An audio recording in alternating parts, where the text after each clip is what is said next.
और हमारे जो मीडिया के लोग हैं उन्होंने बड़ी पैमाने में वोट बढ़ाए। लेकिन एक बात मैं अपील करना चाहता हूं, अगर आप ब्यास गद्दी की तरफ मुंह किए हुए हो तो एक बात हाथ उठा करके बता दो, गांव में और अड़ोस पड़ोस में और रिश्तेदारी में कोई भी वोट, चाहे लड़की का हो 18 साल की का, चाहे हमारे बच्चे का हो, हम हर हालत में बनाएंगे। एक बार हाथ उठा दो। पूरे गांव का कोई वोट, और आप बीएलओ से सूची बनाएंगे, ये लड़के बैठे हैं और उनको जिनको नोटिस गए उनके कागज ज्यादा नहीं है, हाई स्कूल की मार्कशीट है, मूल निवास बहुत आसानी से बन जाता है, जन्म प्रमाण पत्र है, बीमा का कागज है, बॉन्ड का, ड्राइविंग लाइसेंस है, आधार कार्ड है, लेकिन आधार कार्ड फाइनल डॉक्यूमेंट नहीं है, आधार कार्ड के साथ साथ एक कागज देना पड़ेगा।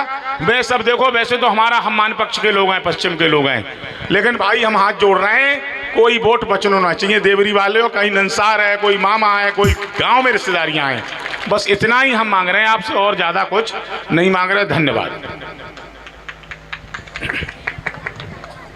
आज गांव देवरी में चल रहे श्रीमद् भागवत सप्ताह का शायद ये आज आखिरी दिन है, तीसरा दिन है। तो हमारे बहुत ही प्रिय और रिश्ते में भतीजे लगते हैं, जो आपको बहुत अच्छी तरह से भगवान की लीलाओं का वर्णन कर रहे हैं, शास्त्री जी नरेंद्र जी और उनके सभी सहयोगीगण। इस गांव में इस श्रीमद् भागवत सप्ताह को आयोजन करने वाले आयोजन समिति, हमारे छोटे भाई और इस कासगंज जनपद के जिलाध्यक्ष आदरणीय विक्रम यादव जी,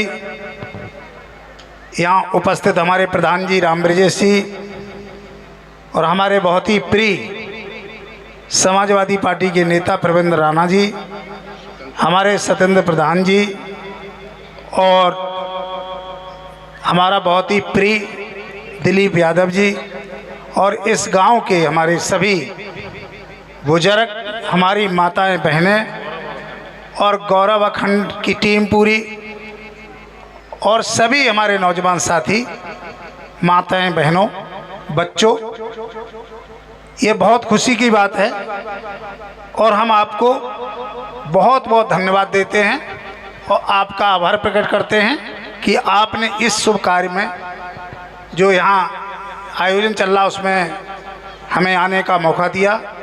इसके लिए हम सबको बहुत बहुत धन्यवाद देते हैं। और अभी मैं मना कर रहा था शास्त्री जी से कि मैं नहीं बोलूँगा, इसलिए कर रहा था कि ये भगवान की लीलाओं का वर्णन चल रहा है, यहाँ नेताओं के भाषण की ज़रूरत नहीं। अब ये जो हमारी माताएं बहनें हैं ये सोच रही होंगी कि हम भगवान की लीला सुन रहे और नेताओं ने आके भाषणबाजी शुरू कर दी। तो नेताओं को जब बुलाओगे तो नेता तो अपनी बात कहेगा, सही बात है। तो देखिए विक्रम अभी जिलाध्यक्ष ने श्रीमद् भागवत सप्ताह के बारे में तो कुछ भी नहीं बताया, केवल वोट की बात की। यही तो सही है, तो नेता अपने मतलब की बात करता है, लेकिन ये मतलब नहीं है, ये आपका अधिकार है। वोट आपका अधिकार है। इस अधिकार को जब आप सुरक्षित रखेंगे तभी नेता आपको सलाम करेंगे। जिसका वोट नहीं होगा, नेता समझेगा कि ये तो वोट है ही नहीं इसका, तो इससे वोट क्यों मांगे। तो वोट ऐसी ताकत है कि अच्छे अच्छे को आपके पैरों में कदमों में झुका देता है, और अगर आपका वोट ही नहीं होगा तो आपको कोई क्यों पूछेगा। इसलिए वोट सब बनवाइए। ये विक्रम सिंह की बात सही है, एक एक वोट बनवाइए। और जो लड़कियां 18 साल की हो रही हैं, जो लड़के 18 साल के हो रहे हैं, उनके सब के वोट बनवाइए। और देखिए इसमें लड़कियां जो हैं वो सब आजकल पढ़ी लिखी हैं, इनमें से 2 लड़कियां 3 लड़कियां अपनी टीम बनाएं और लड़के अपनी टीम बनाएं। माता बहनों के वोट लड़कियां बनवाएं और हमारे भाइयों के वोट लड़के बनवाएं, ये ज़रूरी है। मैं ज़्यादा तो भाषण नहीं दूंगा क्योंकि वैसे भी टाइम बहुत हो गया। शास्त्री जी 4 बजे ख़त्म कर देते हैं, और अब नहीं तो जो तो घर के हैं, कोई बात नहीं, अगर रात के 8 बजे तक कहेंगे तो कथा कहेंगे। और हमें खुशी इस बात की है कि हमारे नरेंद्र जी इतना बढ़िया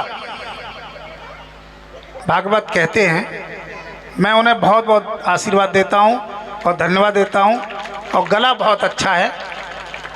देखिए, हम आज आपके बीच में खड़े हैं, ये सब आप हमारी जो माताएं बहनें हैं, हमारे बुजुर्ग हैं और हमारे भाइयों की दुआएं थी, जो हम इतने गंभीर केसों में सारे झूठे मुकदमे लगा लगा के बंद किया गया।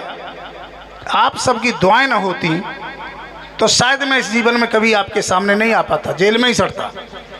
लेकिन जनता की आवाज़ को भगवान भी स्वीकार करता है। लोगों ने कहा कि अध्यक्ष जी आपके पास अब कुछ नहीं बचा, क्योंकि घर सील, मकान, दुकान, सब जितनी खेती सब सील, कुछ नहीं बचा। लोगों ने कहा कहाँ रहोगे?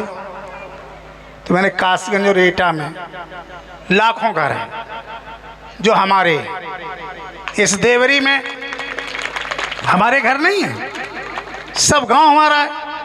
हम जहाँ चाहेंगे वहाँ रुकेंगे आके, तो कहाँ घरों की कमी है। लेकिन कोई जिंदगी का उसूल भी होता है। अगर आप संपत्ति बचाने के लिए, अपनी सुख सुविधाओं को लेने के लिए अत्याचार अन्याय को झेलते रहोगे, समाज में किसी की बात नहीं कहोगे, तो ऐसी राजनीति का कोई अर्थ नहीं होता। मैंने कभी कोई गुनाह नहीं किया, कभी कोई पाप नहीं किया, जनता की सेवा जरूर की। उस सेवा का पनिशमेंट हमको ये मिला कि उसमें जेल मिली। हमारे पास भी बहुत ऑप्शन थे कि भाजपा में हम भी चले जाते तो हम महामंडलेश्वर बन जाते, लेकिन फिर आप लोग, आप बताओ, जब से मैं निकला हूं तब से आप सबकी हिम्मत बढ़ी है, आपको खुशी हुई है कि हमारे समाज का कोई आदमी हमारे बीच में आया। कष्ट हमने बहुत झेले, कष्ट बहुत झेले, और हमको तो स्पेशल कष्ट दिए गए। लेकिन षड्यंत्र तो ये थे कि जेल से बाहर ना निकल पाए, जेल में ही मौत करा दी जाए।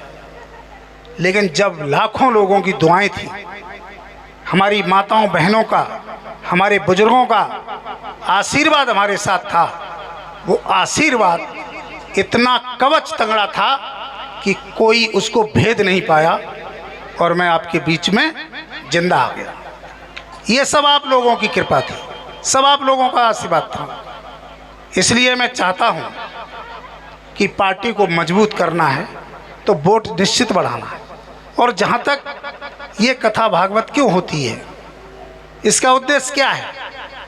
इसका उद्देश्य है कि हमें बड़ी खुशी है कि बच्चे हमारे इस कथा में बहुत हैं सुनने वाले। इससे कुछ ग्रहण करो। ये कोई मनोरंजन का साधन नहीं है, न कोई मनोरंजन वाला कार्यक्रम है। ये कार्यक्रम वो है जिससे समाज में सद्भावना पैदा होती है, भगवान के बताए हुए रास्ते पे चलने का अवसर मिलता है, और जितने बुरे काम हैं वो त्यागने का अवसर मिलता है, और अच्छे कामों को ग्रहण करने का अवसर मिलता है। भगवान की कृपा रहती है। इसलिए आज मैं आपसे यही कहना चाहता हूँ, अपनी माताओं से, बहनों से, भाइयों से। बुजुर्ग तो हमारे सब, अब उनकी तो चलो उम्र हो गई, लेकिन अपने भाइयों से हम ये जरूर कहना चाहेंगे कि यहाँ से कुछ सीख के जाना। ये जो आयोजन है, वो जो हमारे शास्त्री जी बैठे हैं वैसे ही गला नहीं फाड़ रहे हैं, ये समाज को संदेश दे रहे हैं कि ऐसे काम करो, इस तरह चलो। अभी वो राजा हरिश्चंद्र का लीला को सुना रहे थे। राजा हरिश्चंद्र के जीवन को अपने उसमें उतारो, तभी उद्धार होगा। इसलिए मैं पुनः, बहुत लंबा नहीं, वो वैसे तो बोलने को तो हम बहुत बोल सकते हैं, लेकिन मुझे जाना भी है, कहीं अभी और जगह जाना है, कहीं न्योता है, कहीं कुछ है, तो मैं आप सबको बहुत बहुत धन्यवाद देता हूँ, आभार प्रकट करता हूँ कि आपने मुझे यहाँ बुलाया, मान सम्मान किया, इसके लिए बहुत बहुत धन्यवाद। और खासकर जो है शास्त्री जी को बहुत बहुत धन्यवाद।